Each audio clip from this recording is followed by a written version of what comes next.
सत्र चल रहा था, तो असेंबली का बजट सत्र भी शुरू हो रहा है, तो इस संबंध में आप अकबरुद्दीन अवैसी साहब को विस्तार से बताएंगे। यकीनन हबीब मिल्लत अली जनाब अकबरुद्दीन ओवैसी साहब से भी मैं ये बात करूँगा, उनके सामने भी रखूँगा। हुकूमत तेलंगाना से भी जो मदद हो सकती है उस मदद के लिए हम लोग कोशिश करेंगे, हुकूमत से और चीफ मिनिस्टर से रास्त बात करेंगे इस सिलसिले में। अमेरिका में भारतीय छात्र पर हमला। भारतीय शहर हैदराबाद के एक छात्र पर अमेरिकी शहर शिकागो में उसके घर के पास हथियारबंद लुटेरों ने हमला किया। पीड़ित की पहचान सैयद मजहर अली के रूप में हुई है, जो मास्टर की डिग्री हासिल करने के लिए अमेरिका गया था। लुटेरों द्वारा इस छात्र को मारपीट कर सभी लूट लिया गया, लेकिन ये छात्र अपनी जान बचाने में सफल रहा। मारने पीटने के बाद ये छात्र की वीडियो वायरल हुई, जिसमें छात्र गंभीर तरीके से घायल हो चुका था और बहुत खून बहता हुआ भी इस छात्र को वीडियो में देखा गया था। जैसे ही एआईएमआईएम के राष्ट्रीय अध्यक्ष व सांसद असदुद्दीन अवैसी को इस घटना की सूचना प्राप्त हुई, असदुद्दीन अवैसी ने तुरंत ही संज्ञान लिया और एआईएमआईएम के चारमीनार के विधायक जुल्फिकार अली को निर्देश दिया इस छात्र के घर को जाए और पूरी सहायता प्राप्त करे। विधायक जुल्फिकार अली ने तुरंत ही पीड़ित के घर प्रवेश किए और इस समय विधायक के साथ एआईएमआईएम के पथरगट्टी के नगर सेवक सैयद सोहेल खादरी भी उपस्थित थे। विधायक ने इनके परिवार वालों से मिलकर आश्वासन दिया कि एआईएमआईएम पार्टी पीड़ित परिवार के साथ ठहरी है, हर संभव प्रयास करेंगी सहायता दिलाने के लिए। विधायक ने यह भी कहा कि पार्लियामेंट का बजट सत्र चल रहा है और कल से विधानसभा का बजट सत्र शुरू हो रहा है। इस संबंध में असदुद्दीन अवैसी, अकबरुद्दीन अवैसी को पूरी रिपोर्ट मैं सौंपूंगा एवं सरकार से सहायता प्राप्त कराने के लिए हर प्रयास किया जाएगा एआईएमआईएम पार्टी द्वारा। पीड़ित की पत्नी ने एआईएमआईएम पार्टी का धन्यवाद किया। कहा, असदुद्दीन अवैसी ने संज्ञान लिया और तुरंत ही विधायक को मेरे घर पर भेजे और पूरी सहायता प्राप्त करने का मुझे आश्वासन भी दिया गया। केंद्र सरकार और राज्य सरकार से मैं मांग करती हूं कि मुझे वीजा प्राप्त करे। मेरे पति वहां पर अकेले हैं, मुझे मिलने जाना है क्योंकि उनसे ठीक से बात भी नहीं हो पा रही है। जैसे ही इस घटना की सूचना प्राप्त हुई, मैं मानसिक और शारीरिक रूप से बहुत परेशान हूं और मेरे पति पर जानलेवा हमला हुआ, जिसके कारण वो घायल हो चुके हैं। उनकी स्वास्थ्य स्थिति भी बहुत ही खराब है।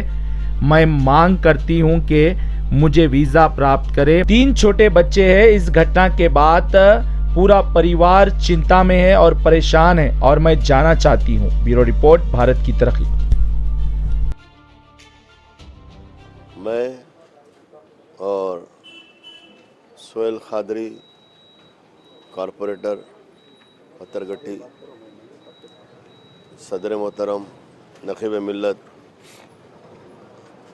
अली जनाब बैरिस्टर असदुद्दीन ओवैसी साहब की हिदायत पर जाफरिया गली कोटले अलीजा को हम लोगों ने यहाँ पर आया, रंगीली खिड़की,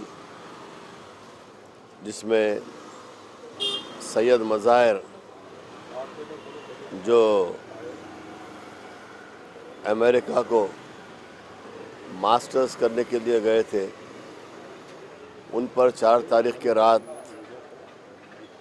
चंद शरपसंदों ने हमला कर शिकागो में उनसे उनका पर्स, उनका बैंक अकाउंट और जो भी चीज़ें उनके पास थी वो उनसे उन्होंने खींच लिया और बैंक अकाउंट से भी पैसा उन्होंने निकाला और शदीद ज़ख्मी हुए वो, जिसकी वजह से उनको दवाखाने में शरीक कर दिया गया, हॉस्पिटलाइज हुए। और उसकी इत्तला आज सदर मजलिस को मिली तो सदर मोहतरम ने हिदायत दी कि फ़ौरन जाकर वहाँ पर उनके लोगों से मिलकर उनसे पूछिए कि उनको किस चीज़ की ज़रूरत है और हम क्या कर सकते हैं। यकीनन जब मैं यहाँ पर उनकी अहलिया से बात किया और उनके नाना से बात किया, ये लोग काफ़ी परेशान हैं क्योंकि अभी भी उस लड़के की तबीयत ठीक नहीं है। हॉस्पिटल से डिस्चार्ज कर दिया गया लेकिन तबीयत अभी ठीक नहीं है। तो उन्होंने वो यही चाह रहे हैं कि हुकूमत से मुतालबा कर और जो भी मदद हो सकती है वहाँ पर उस मदद को फ़ौरन पहुँचाया जाए फ़ौरन उनकी मदद करें। यकीनन ये चीज़ हम सदर मोहतरम के सामने भी रखेंगे और यकीनन सदर मोहतरम मजलिस इत्तेहादुल मुस्लिमीन हुकूमत से बात करेगी और वहाँ पर एम्बेसी के ज़रिए जो भी मदद हो सकती है हम वहाँ पर करेंगे और जल्द से जल्द मदद पहुँचाने की कोशिश करेंगे। इसीलिए यहाँ पर आए हैं और आज बात करने के बाद ये हम जो भी रिपोर्ट है सदर मोहतरम को पहुँचा देंगे। पार्लियामेंट का बजट सत्र चल रहा, कल से असेंबली का बजट सत्र भी शुरू हो रहा, तो इस संबंध में आप अकबरुद्दीन ओवैसी साहब को विस्तार से बताइए। यकीनन हबीब मिल्लत अली जनाब अकबरुद्दीन ओवैसी साहब से भी मैं ये बात करूँगा, उनके सामने भी रखूँगा। हुकूमत तेलंगाना से भी जो मदद हो सकती है उस मदद के लिए हम लोग कोशिश करेंगे, हुकूमत से और चीफ मिनिस्टर से रास्त बात करेंगे इस सिलसिले में।